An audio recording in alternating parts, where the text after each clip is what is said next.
se desarrollan esas, son de las preguntas que nos hacemos los que estamos fuera de Bolivia y vemos las cosas desde aquí, desde la distancia, en el espacio y en el tiempo. ¿Cómo un hombre con las limitaciones intelectuales de Evo Morales llega a la presidencia de Bolivia? No lo subestime, porque yo quiero decirle que Evo es una persona de mucha suerte, de mucha fortuna, que tiene dos grandes padrinos.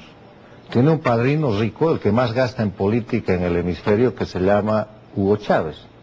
Y tiene un padrino que tiene el know-how de la subversión desde hace 48 años, con mucho éxito, que se llama Fidel Castro. Lo llama abuelo Evo Morales. Pero yo me refiero y al otro le dice jefe. A Chávez le dice jefe, al otro pero yo me refiero a Evo Morales. Bueno, Evo Morales... Su falta de formación intelectual, sus limitaciones intelectuales. Tiene formación política sindical. Es un dirigente cocalero desde fines de los 80, principios de los 90. Ha utilizado siempre la violencia como medio de lucha. Él ha causado muertes y ha causado confrontaciones a través de bloqueos de caminos y otros mecanismos en todos los gobiernos. Desde el gobierno de Jaime Paz, el primer gobierno de Sánchez Lozada, el gobierno democrático de Banzer, el gobierno de Quiroga de un año, el gobierno de Carlos Mesa, ha producido esos resultados. ¿Y cómo nunca fue a la cárcel? ¿Cómo ustedes se dejaron derrocar? Hubieron varios intentos, pero siempre ha tenido él el recurso político y la asistencia de organizaciones no gubernamentales, de algunas, no todas las organizaciones no gubernamentales, y estos dos padrinos que a partir de 1998-99 empiezan a ser definitivos en el apoyo para hacer crecer un instrumento político, el partido que él tiene, el MAS, con semejante cantidad de dinero y con semejante cantidad de asesoramiento. Doctor Sánchez Berzaín, hoy precisamente se habla de una masiva marcha en La Paz. Dice, los paceños piden respeto a sede de gobierno y el comité de emergencia asegura que 100.000 paceños marcharon hoy en una movilización que se expresa la necesidad de dar continuidad a la asamblea. 100.000 personas, ¿qué es eso? Le digo de qué se trata. Entre los mecanismos de confrontación que ha generado Evo Morales, ha resucitado un conflicto que tiene más de 100, que había sido arreglado hace más de 100 años en Bolivia. Bolivia tiene una capital que es Sucre, donde funciona la sede del Poder Judicial, la Corte Suprema de Justicia. Y después de una guerra civil que se produjo a fines del 1800, tiene una sede de gobierno que es La Paz, la sede política donde funciona el Poder Ejecutivo, la Presidencia de la República y el Poder Legislativo, el Congreso Nacional.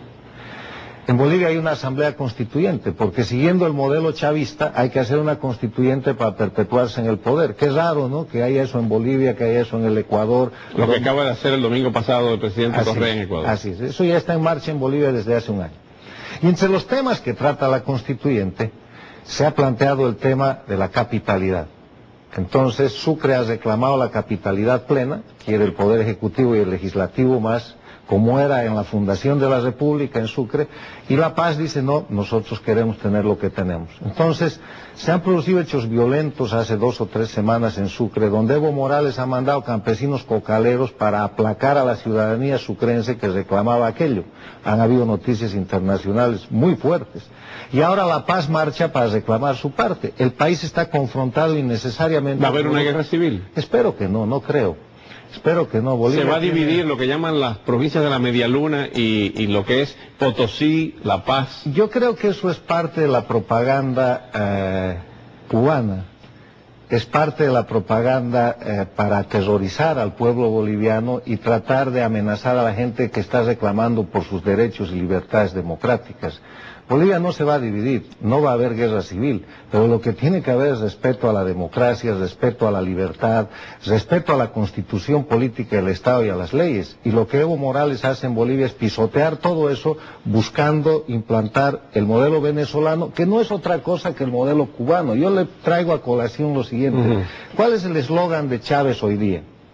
Dice, socialismo del siglo XXI, patria o muerte, venceremos. Primero, en ese eslogan, cuando usted ve el concepto de muerte, eso ya no es democracia. Democracia es diálogo, es libertad, son instituciones, es el trato civilizado de la gente para resolver los problemas políticos. Pero, ¿no se acuerda usted quién usaba ese eslogan en la década de los 60? Castro. ¿Qué decía? Patria o muerte, venceremos. Bueno, es lo mismo. Lo que están tratando de hacer en Venezuela es un sistema totalitario siguiendo el modelo cubano. Lo que están tratando de hacer en Bolivia es lo mismo y lo que están tratando de hacer en el Ecuador es lo mismo. Pero por otra parte, utilizan los mecanismos de la democracia representativa, hacen elecciones o votaciones y ganan por una mayoría abrumadora. ¿Cómo usted explica ese fenómeno? Hay mecanismos de publicidad, de propaganda y hay descontento social. Bolivia es un país con mucha pobreza, con una pobreza que se arrastra más de 150 años y que un gobierno o un conjunto de gobiernos de 20 años han mejorado pero no han logrado superar. Y esto que están haciendo hoy día tampoco supera, están en el festín de gastarse la cosecha de la siembra que nosotros hicimos, pero no están sembrando nada. Es un país muy pobre y simplemente se habla. Nosotros los periodistas lo que manejamos son cifras del barril de petróleo, de lo que es el petróleo venezolano. Pero la importancia de Bolivia es un país rico en recursos naturales, el gas natural, que ha servido para tener una importancia con relación a Argentina y a Brasil. Usted me corrige si me equivoco. Y también lo que fue en el pasado el estaño y la plata. El famoso Potosí, de ahí viene la frase, es un Potosí de dinero por las minas que allí han existido históricamente. Pero ¿eso solamente es la importancia estratégica de Bolivia en este expansionismo del siglo XXI? No, primero le diré que Bolivia es un país muy rico en recursos naturales, pero que para trabajar adecuadamente los recursos naturales usted necesita dos cosas más: capital y tecnología.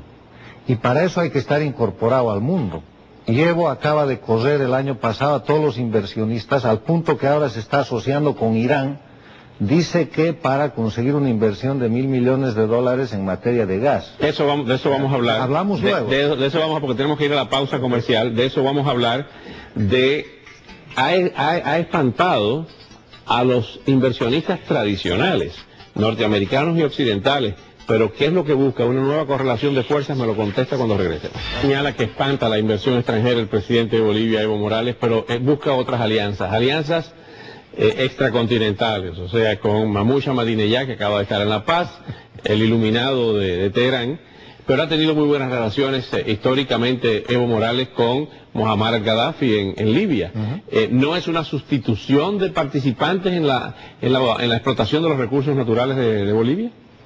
No, primero porque esos países no tienen nada que ver en el mercado del hemisferio americano. ¿Qué intereses tendrían estos señores de invertir en Bolivia para venderle gas a Brasil, a la Argentina y al mercado más importante que Bolivia tiene que conquistar con su gas, que es el mercado mexicano y el mercado norteamericano, que es precisamente el mercado que se ha perdido por el derrocamiento de octubre del 2003? Ellos han acusado al presidente Sánchez Lozada en ese momento de haber hecho tratos con Chile, de haber vendido el país. Nada de eso era cierto. Lo que se estaba tratando de hacer para someterlo a consideración del pueblo boliviano era asegurar el mercado más grande de gas que puede existir, que es el mercado mexicano y norteamericano. Ahora, estos socios nuevos no son socios empresariales, son terroristas. Irán, y no lo digo yo, es un país bajo observación y bajo censura de la Organización de Naciones Unidas, que tiene como tarea fundamental la preservación de la paz y la seguridad internacionales, y que en función de ese mandato está controlando a un país que quiere generar violencia en el mundo. Pero la Realpolitik, palabra inventada por los alemanes, es que el presidente Evo Morales, usted lo ha dicho, está tratando de modificar a través de una constituyente e introducir la reelección presidencial, como ha ocurrido en Ecuador y como ha estado ocurriendo en Venezuela. Entonces, ¿cómo se impide eso? Si hasta ahora a las elecciones y a los procesos electorales a los que ha acudido ha ganado. Aquí no hay proceso electoral, hay solo respeto a la ley. Él no tiene los votos para hacer eso. Y si lo logra va a ser o violando la Constitución, o violando la ley, o mediante un acto de fuerza. En la Constitución boliviana no está consagrada la reelección.